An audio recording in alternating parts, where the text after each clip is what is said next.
why you keep regaining belly fat. You've worked hard, dropped fat and felt great, but eventually the weight crept back on. This is more common than you think, and there's a few key reasons why it keeps happening. But if you don't understand these, the rebound will keep repeating. So let me show you exactly why and how to stop it for good. Have you ever noticed in the first few weeks of a diet, fat seems to drop fast? The first 5 or 10 pounds just fall off. Then suddenly, it's like the scale hits a wall. One of the reasons is subtle metabolic adaptation. When you diet hard, to a degree, your body is resisting because it's like trying to survive based on what your homeostasis is. So if you've been overweight for years, that higher level of body fat is your homeostasis, which means your resting metabolic rate will slow down a little bit. The thyroid and your T3 levels can also reduce slightly, and even your unconscious movement, fidgeting, pacing, talking, moving your arms about, can decline without you realizing. And that's when, if you fall off the diet and you eat how you used to,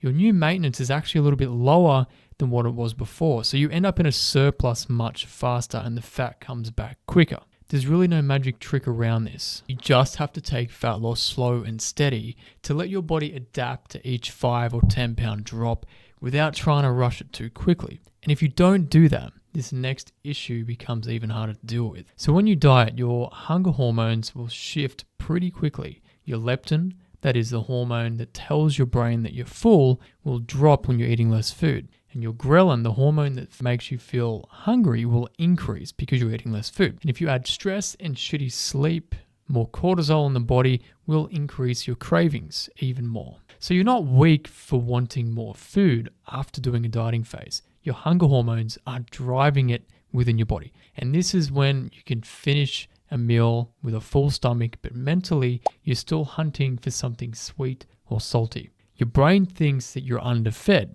even though you're completely not, because you still have months of energy stored as body fat around your body. So to avoid this regain, you want to be bulking out your meals with high volume, low calorie food. So anything that's pre-made or packaged isn't going to be your friend. So load up on lean beef, chicken breast, fish, egg whites, and Greek yogurt for some examples. And then you can add carbs like bananas, apples, oranges, broccoli, asparagus, cucumber, tahini, carrots, pumpkin, potato, rice, cauliflower rice, even shirataki noodles. These foods are less calorie dense, so you can eat more of them, helping you to stay in a deficit.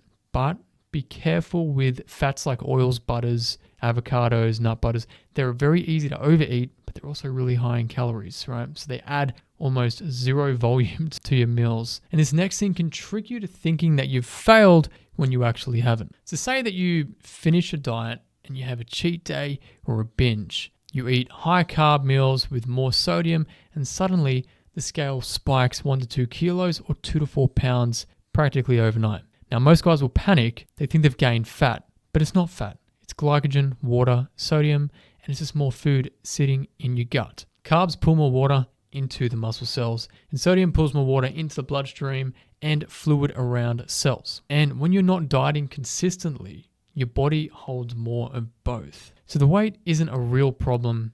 It's more the mental feedback loop. If you panic, stress pushes you to eat more crap, and then you'll stop caring and you'll go like apathetic, which then does lead to gaining real fat. Noticing this rebound is crucial because this next issue becomes even harder if you freak out at this point. A lot of people blame bad genetics, thinking it's why they can't lose fat. But that's not really how genetics work. Genetics influence your tendencies, like your appetite, food preference, activity levels, and where you're going to store body fat for the most part. But they don't force you to regain fat. So imagine like 2 brothers with the same DNA. One lifts, eats structured meals, and sleeps well, and manages stress. The other lives off snacks, late nights, no routine. Same genetics, completely different outcome. Yes, there is such thing as a fat gene, but research shows its impact is tiny. It nudges your appetite slightly, but it doesn't actually control your metabolism or your decisions.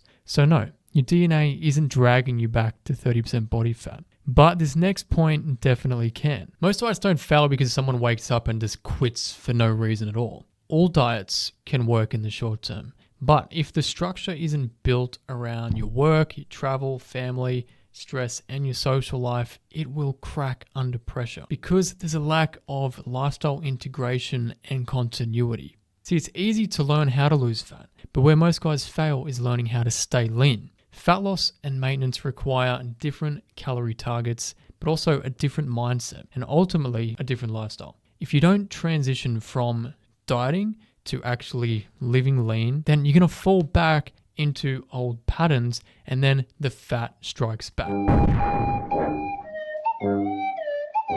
So everything so far that we've talked about makes fat regain easier, but these aren't the main causes. However, this next one is. So when you've been thinking about getting back into the gym or fixing your diet for months, but you keep waiting for all the planets to align so you can go all in and then melt body fat like butter in a scorching skillet, well, there's a problem. Because one bad day, one bad week, one little slip, you miss a workout, you grab a snack, you tell yourself, I've been bad. And then suddenly you're cheating on your diet, skipping sessions, not stepping on the scale, and you convince yourself it's fucking game over.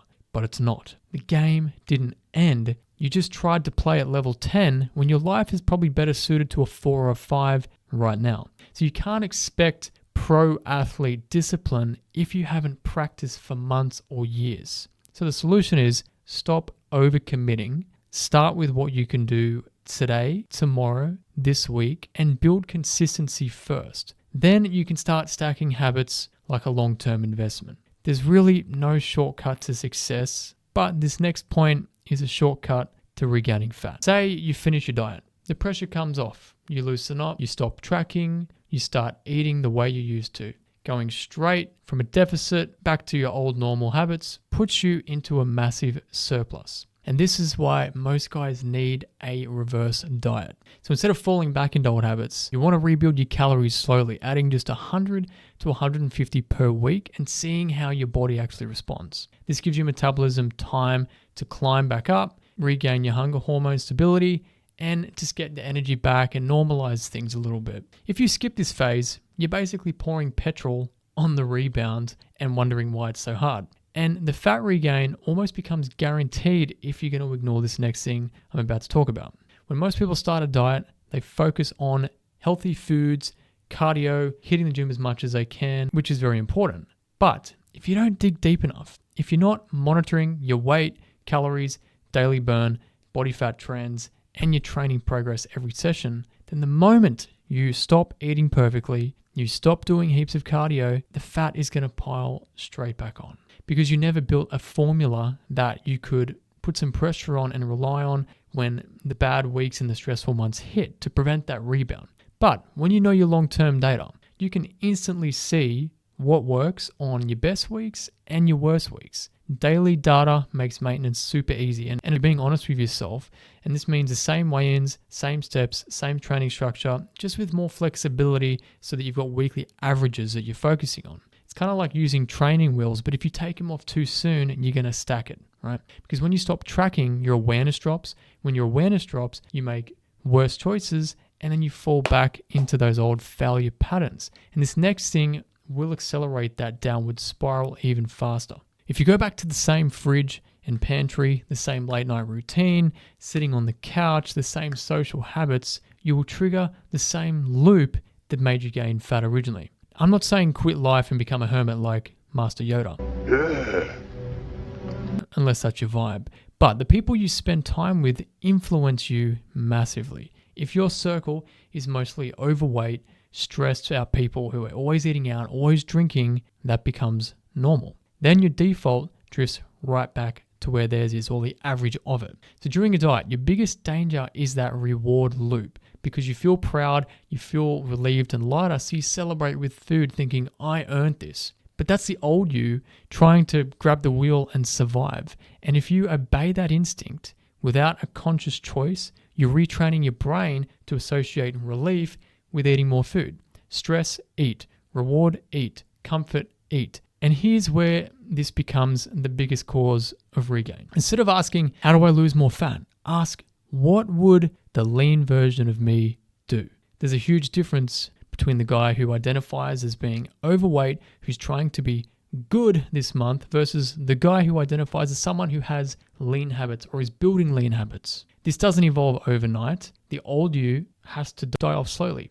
And this happens in 3 phases. 1 is fat loss, which you will realize later on that was the easy part. 2, your maintenance reset. However long it takes to acclimatize to a leaner body fat percentage, stabilize your hormones and your metabolism without regaining the body fat. And then your 3rd phase, which is the recomp or build phase, slowly adding back calories so that you can build more muscle, elevate your metabolic burn rate up to where it needs to be. This is how you phase in the new identity and then stop that regain cycle for good. This is exactly what I help busy guys do by creating a strategy that fits their lifestyle and gets you lean and keeps you there. You can learn more about my one-on-one metabolic recomp coaching in the description.